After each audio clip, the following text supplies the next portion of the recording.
First at 6, talk about a city's budget can sometimes be greeted with yawns. But as Austin city leaders plan for the next year, the budget will have a big impact on your wallet. One big theme in this year's budget is affordability. But KXAN's Amanda Brandeis explains how living in Austin could still end up costing you more.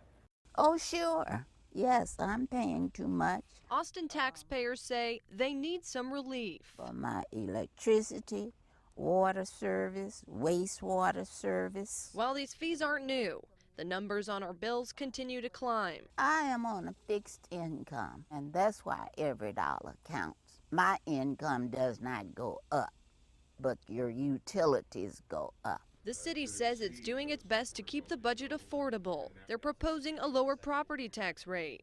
However, most homeowners are looking at a $12 increase to their utility bills. I'm still very concerned about both the water utility and Austin Energy to make sure that we're doing every last thing we can do to contain any possible rate increase. Water rates are going up because of a drop in usage by customers, and energy costs are increasing due to what's described as a higher cost of doing business. We promised them we were going to control costs, and we ought to do every possible thing we can do to do that. If there is any way that we can hold this cost down, it would be very much appreciated.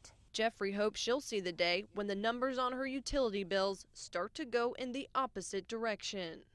Amanda Brandeis, KXAN News. Of course, any tax cuts come as city leaders consider adding a rail bond to the ballot in November. The billion-dollar urban rail line will stretch from Highland Mall to southeast Austin. It's a big project that, if approved by voters, will likely include a tax increase. The city council could decide to include the rail bond on the ballot next week. Also next week, city leaders could look at another affordability option, a homestead exemption that could affect your city property taxes.